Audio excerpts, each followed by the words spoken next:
it was the Fury genuine onslaught. When I say that, I'm Oh, on Onslaught's putting no, no, no. bit I more. think You're You're watching I putting a think bit I, matches. seasoning on that. It was the no, no, comeback. It no. was No, the I comeback. He knew he was can't. down and he started to come back. I don't know about Onslaught. Welcome back, guys, to Cupcake Sports, another episode of After the Bell Boxing Podcast. I'm joined by my man Ray. How are you doing? I'm Phil. I'm very Phil. What about You, yourself? I knew you were gonna do that. I'm I Phil. knew it. I knew it straight away. Look, I'll Very, say here. very I Phil. was I was in the Team Fury camp. I will say this, like, it's not one of them performances where, but we break it down, but it's not one of the performances I can go away feeling sad about. That's the one thing I'll say, because I think both guys gave it an unbelievable performance. But yeah, let's go straight into it. Oleksandr Usyk, one man reigns supreme overall. He is now the undisputed heavyweight champion, the first time since 1999, the first man in the four-weight belt era. Talk to me about the achievement of what it means before we break down the fight. Oh, Usyk, sorry. Apologies. And we're back. yeah, Listen, man. You see how it came back right there? That's like Usyk in the middle of the rounds when you lot thought Fury was going to have him done. Is in parallel. The same way a lot of people, and I'm sorry that I'm throwing shots at him, I like him, but it is what it is. The same way people thought this was Canelo's generation and he was the top boxer. It's the same way people thought Fury was the guy. And let me land the parallels. Canelo was the money man.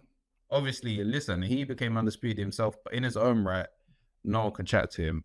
But there was always someone in the shadows behind Canelo when he was getting a fanfare. The same way with Fury, he was getting a fanfare. Commercial-wise, he was growing.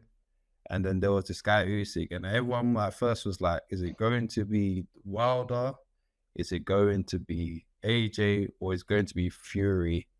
That's like the guy. That ends up being the guy. Same way we thought Canelo, after he done what he done, who can follow that? Usyk just kept on working, being the road warrior that he is, going to other people's, turf and beating them for the belt. He comes up to heavyweight. He doesn't have the most convincing fight against Derek Chisora. Then he fights AJ, which breaks my heart because that's AJ's my guy. And Usyk dismantles AJ the first fight. Second fight comes, and this is when I realized Usyk is a sick dude and there's a different gear to him. I remember when AJ started building momentum in that second fight, and I think he got to the 10th round, and then Usyk just said, nah, I'm taking this. And I think they were saying in the commentary yesterday, like, Usyk's got this thing where the most pivotal rounds that he needs, he will find a way. He digs deep and will find a way to win. And he ends up becoming, all the people he suspected to become undisputed champion, he then becomes undisputed, worldly deserved undisputed champion, even though the amount of times that Fury tried to screw him over in negotiations, even the amount of times that Fury tried to little man him, say you're blown up middleweight, giving him the 70-30. Usyk accepted the 70-30 and still saying no. And we kept on saying, listen, watch out for that man. And then now he's undisputed. And the reason I made a parallel of Canelo, because the same way we thought Canelo was going to be the guy, 3 guys came up.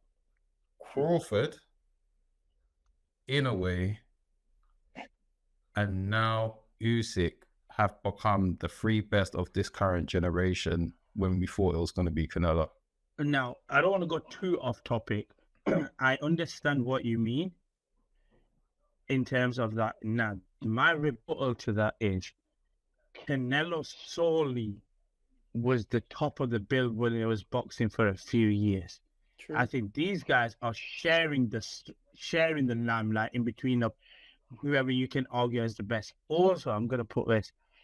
When Canelo had the sip, when Canelo was doing what he was doing, it was like 40 fights into his career, 45 fights into his career. Right now, he's approaching 60 plus fights in his career, which is arguably, if I'm not wrong, just short of double what someone like a Clarence Crawford might have as well. So that's my only rebuttal to that is Canelo, when he was doing it, was the sole man. For about 2 to 3 years, even though all the fights were in America, he was the sole man. So he's on, as you said, the twilight. The guys that have done it, the opportunities have taken longer in terms of structure, the pain behind making the They fight. didn't have the commercial backing that Canelo did. Yeah, but they're there now. But it's fine because they're sharing the spotlight. Canelo was the spotlight. But I'm gonna divert. But I see. I had the rebuttal. You tried to get me on. No, Canelo that's last a week. good counter jab. Good counter jab. But what I'll say is the fight itself. Some people have said it's a fight of two halves, but I'm gonna break it down into something else. I think this was a fight of thirds. Round 1 to 4, 5 to 8, 9 to 12. That's the way I started, and that's the way I've now started looking at boxing fights. So I want to go through the little thirds and stuff. 1 to 4. For me, I felt like these were the full feeling out rounds, but I think in round 4, you probably saw that shift for Tyson Fury where he was starting to come on stronger. He was landing a little bit more. He was leading out, jabbing, the uppercut was hitting, the body weight was doing, and you felt like Tyson was in control, and you didn't know what if Usyk could do, if he could keep up with the tempo, if the pace was going to be there for him. That was what they kept alluding to commentary. That's what I felt as well. But I have a gripe with Tyson a little bit. I always say, with the way people say round 1 to 3 is like feeling out rounds. Why are you making it ultimately a feeling out round and not doing enough to bank the round?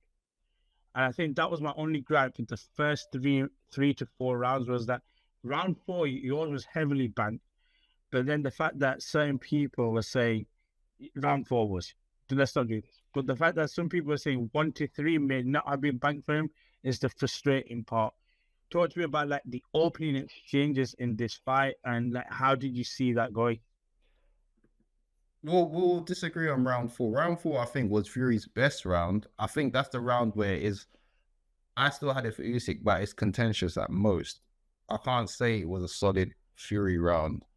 But 1 to 3, like, I even saw some people give Fury one of those rounds, and I looked at it like... I did give him 2.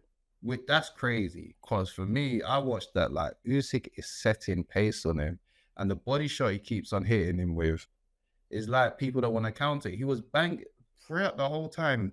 He'll just finish combos, body shots. And I think what Fury does well is that he was posturing that Usyk wasn't hitting his head. So, you know, when he was doing the showboating and he'll do the lean back thing. And I'm just like, you still got hit to your body. You can't showboat that you're not getting hit to your head if you're getting hit to your body. Yes, it's not it's not the haymaker to the body, but if someone's hitting you clean to the body, it's to the body. And what is scaring me more as well is that when Fury was hitting Usyk back, a lot of the time it was on the gloves.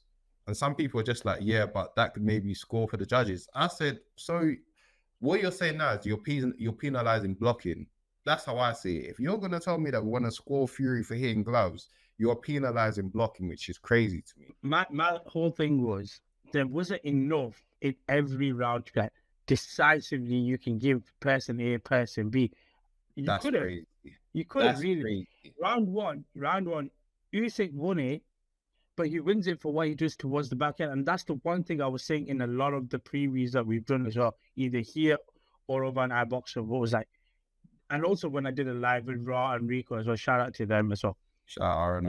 The fact that you have to end rounds strong in these really 50-50 fights, because it's so technical that you got to end it so strong to be that winning. I think that, to Usyk's credit, is what there were periods in the opening 4 rounds that he was actually doing well. Now, from 5 to 8, it was the Fury genuine onslaught. When I say that, Onslaught was putting a bit. No. You're putting a bit seasoning on that. It was the comeback. It was the comeback. He knew he was down and he started to come back. I don't know about Onslaught. The reason I say it was an onslaught was in a fight that was so 50-50, we had a period of rounds that was so definitively to one person.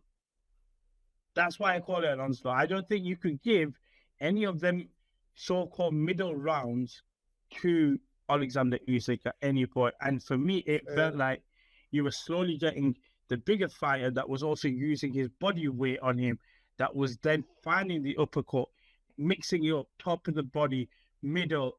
There was that collectiveness that you saw of an elite world heavyweight champion, and also it was, for me, it felt like I was going to get my prediction right, that he was going to stop him in the 9th round.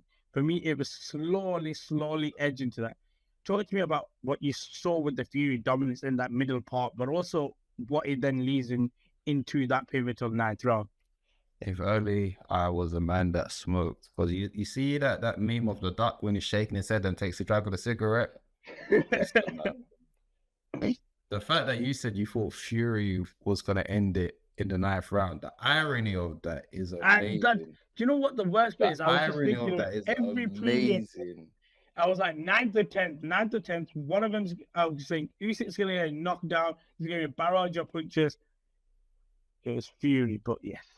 The irony. I think for me, to answer your question, like I said, round 1 to 3, I felt like Usyk showed more general ringmanship.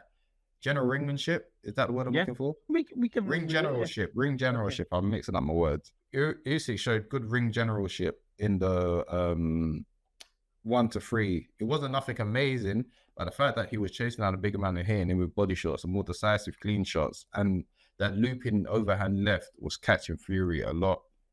Then I think 4 is where I think Tyson found his groove. It was that uppercut. He kept on catching Usyk coming in with the uppercut, and it was landing sweet. And it's the way he was setting up, constantly keeping it leading out, being able to get there as well. It was perfectly good. I think he started to get his timing, and then 5 to 8 was like Fury. It was like Fury was just like, I'm in my range now. He was catching Usyk. There were certain few times that, listen, man, Usyk's poker face is amazing, because to the untrained eye, he looked fine, but I could tell there are certain times where he's wobbled. And what Usyk's so good at as well is that he will get hit and he'll be wobbled, but his poker face is so good, he'll still move forward like he's not hurt. And sometimes it's almost safer to be in the fire than to be out of it, only because if someone thinks you're hurt and you stay off them for too much, they're gonna think, all right, cool, let me chase them up because they're hurt. Whereas Usyk, sometimes you can tell that he's hurt, and then he'll still go forward and make you still think about what he's going to do in a way to feel like, he's not phased. And it's just like, no, he's phased. He just knows how to, that's a good ring. There was one shot where you could hear it on the broadcast. He hits it. And it's like, some people are saying he hit it. I'm like, no. Don't be feeling that hurt him, but he has that look about that poker face, that he that's what I mean about staying in the fire. He got hit hard, and then instead of backing up to like clear the cobwebs, he just had like the IQ to just be like, stay in the pocket and make it look like I just ate that. Because then it's almost like if you smother him, you can't give him time to hurt you. It's risky. And it goes to, Usyk's fighting ability. It's risky to do that, but only the top people can do it, and that's the top guy to do it. So round 8, you can hear the commentators saying, for some people like me, I would say Fury's coming back and it's 8-all. Other people had Fury ahead and it was 5-3. Then round 9 comes, and round 9, like the commentators said, is when the thing about Usyk is he knows what rounds to turn up. If his corner goes, yo, this is a pivotal round, we need this, Usyk understands the assignment. It's like, yo, I'm going out there.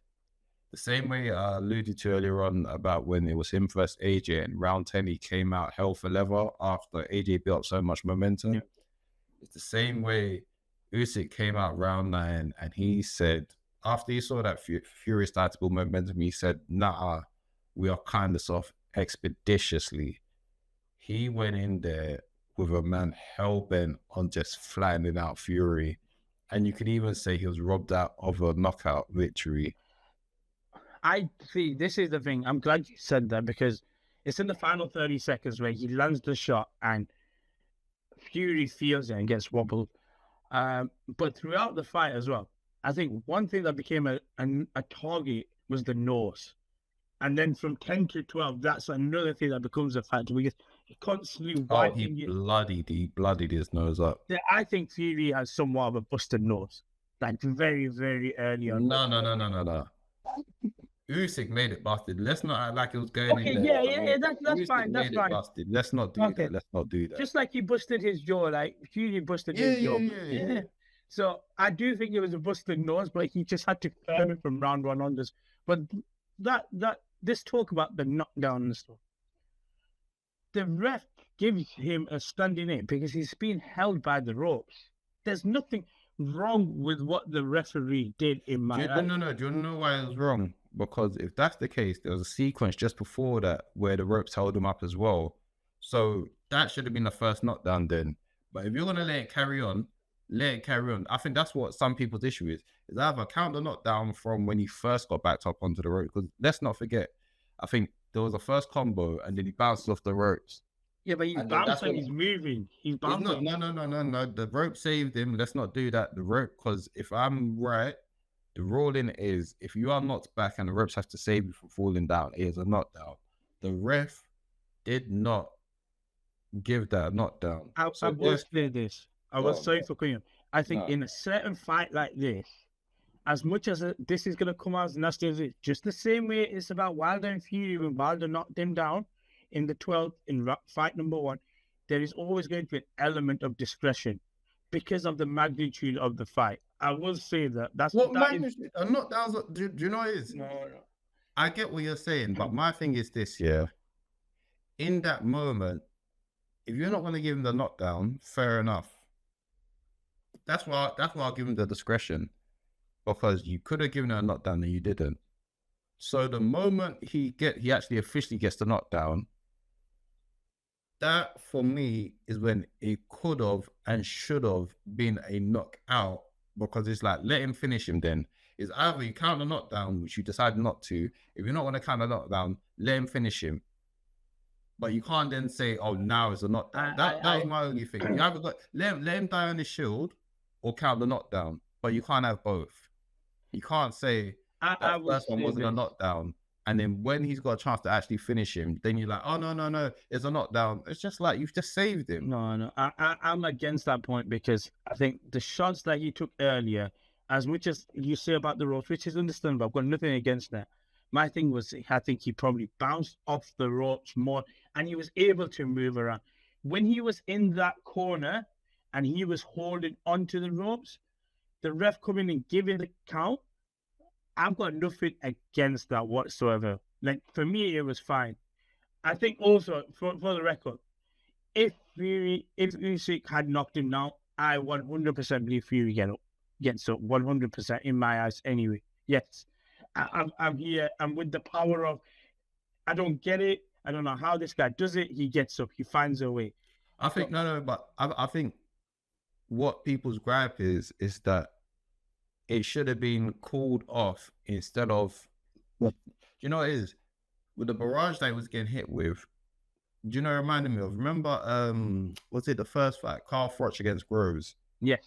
I remember it was just like, Froch just kept on landing a barrage on Groves, and the ref didn't even give him a knockdown. He just said, too much has been landed after the end of the fight.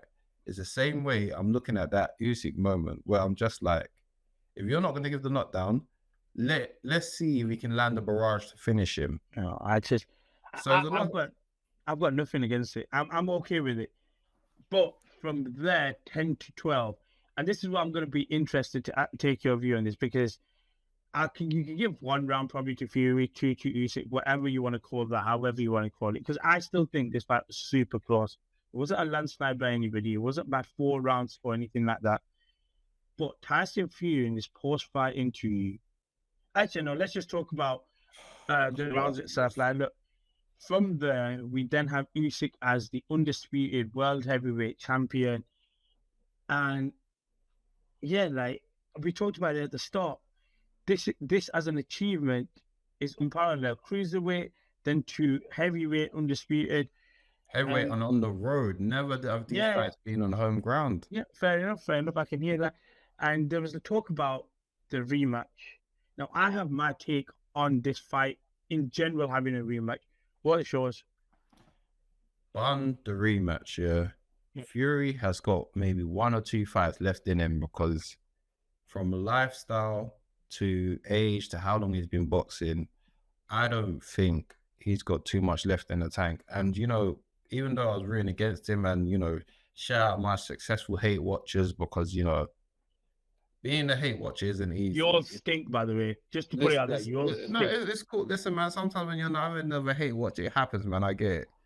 However, credit to Fury, because like the energy, the showman that he is, the guts that he's shown, the grit that he's shown, etc., he has gone out there and has given the best service to boxing that he could give on his account. And if he wants a big payday, which I know he does, take the Joshua fight. Because in all honesty, I don't think he cares about the belts. Because we've discussed it before. Yeah. I honestly think if Fury became undisputed, he would let go of all but 1 or 2 belts, because he doesn't really care. Yeah, and I think it's more the title. I think that's what, and the WBC belt, because of the prestige behind it. He wants the WBC and a ring title. Those are his things. He doesn't care about all the other belts, in all honesty. It just comes with money.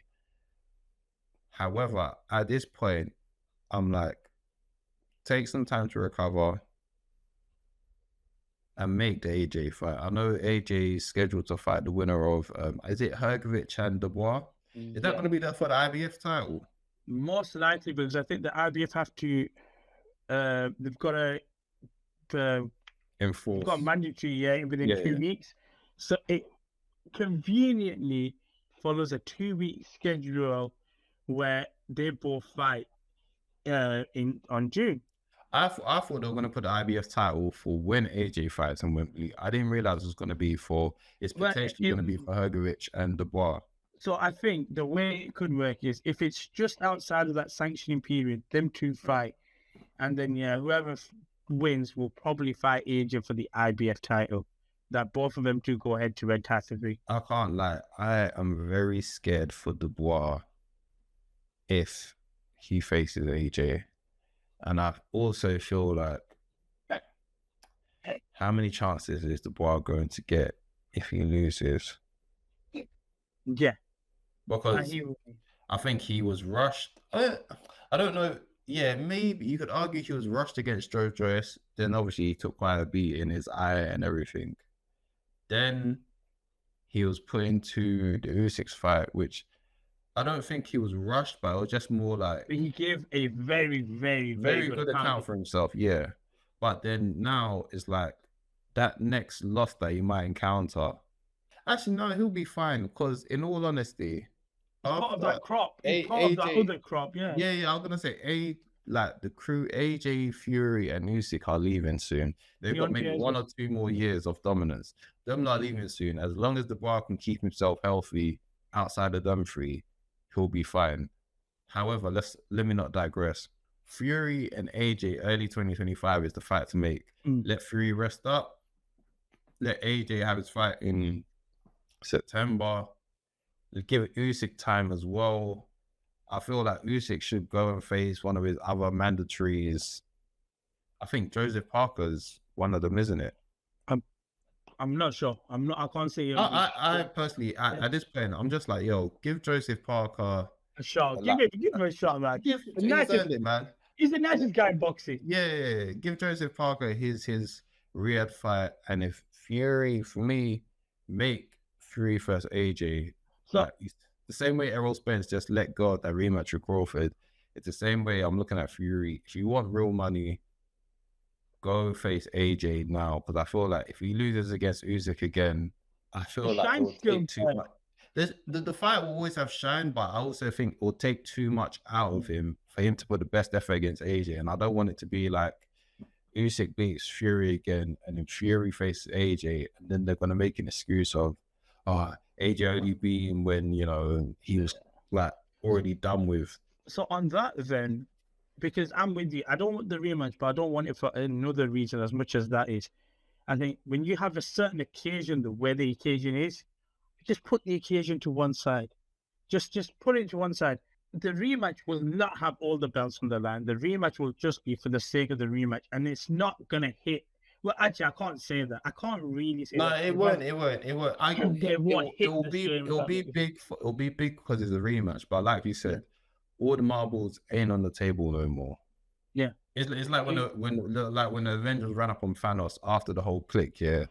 And you come to him, you're like, "Where's the Infinity Stones?" And he's just like, "I've destroyed them. It's gone. I'm out here living on my farm. It don't hit the same." What I will say about Fury is the return that he's had post Klitschko.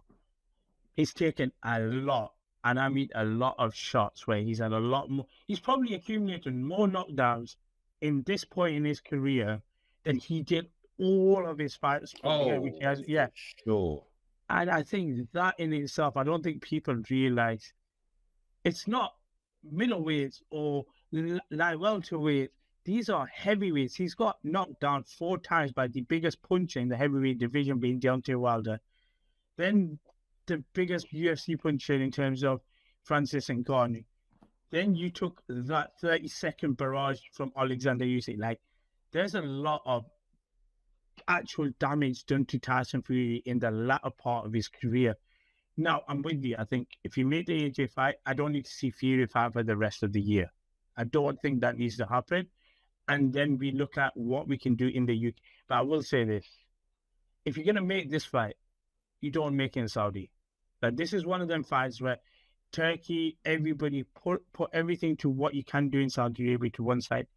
Push these guys to make it in the UK because it needs to be made in the UK. And I think this is a Wembley Stadium special. Yeah, this has to be done in the UK. As much as obviously I appreciate what the stars will come out to Saudi Arabia, this is one of them fights where if it's not made in UK, it's disappointing. And it's disappointing from Frank Warren, it's disappointing from Eddie Hearn for not pushing the fact that they want to make it in England. I'm going to just touch on Usyk before we then wrap up. That he's done what he's able to do. The only problem I'll say is, I think for Tyson Fury, he's got a rival that was set already for him. For Oleksandr Usyk, where does he realistically go from here? And that's crazy to say because his path isn't as clear as you would say as someone who's actually lost. I think, how old is he? 37, isn't it? Yeah. He's near the end. The funny thing is, 37, 38. He was even saying initially, after I get undisputed, I'm done. Yeah. So I think what I would like for Usyk is take some time, face some of your mandatories, get your mandatories out the way, and then you face the winner of AJ Fury later next year. So if AJ is gonna fight, let's say early 2025, then this time next year, or maybe a bit later, then face AJ Fury winner, and then that's when you can have that big fight, get your big payday, and run into the sunset. Because I think similar to Artur Beterbiev, I think both of them are in situations where I've done it. Like I've done it all, and I think Beterbiev. That's what I was just saying, in Usyk's case, he has done it all. Yeah, he's done it all. Yeah, he's done it all. He's got the big payday, and he's not going to be a bigger. There's no one else for him to build his name off of, basically. And I also believe that, similar to Beterbiev, I honestly believe if Beterbiev becomes undisputed, he's retiring because this boxing game takes out of you, and them two also have storied amateur careers as well. So it's not just the fact that they've been pro for a long time. It's like, no, they've got storied amateur careers and they've dedicated themselves to this so long, and your body can only do it for so long. So for me, what I'd like for Usyk is take some rest, even if you take the rest of the year off, or maybe take a fight in December, face, for Riyadh season, face a Joseph Parker or such, wait for Fury and AJ to happen. Hopefully that happens early next year. Hopefully AJ gets through his bouts, which he should. So then for me, the real end game is the winner of AJ versus Fury faces off with Usyk in a rematch late 2025. That's the real end game. That's the real WrestleMania 40. That's the real finish the story. Obviously, I'm hoping. Tyson Fury. I'm hoping AJ is a Cody in this situation, but boxing is so wild that Usyk might be the tribal chief. No, I'll tell you what he is. He's not the tribal chief. He's the final boss. He's doing Yeah. Usyk, Usyk is. I like that. Yeah, Usyk is final boss. The unsuspecting final boss. That's the funnier thing. That's because The Rock was not meant to be what he was. Like, he switched up. I like that. I like that.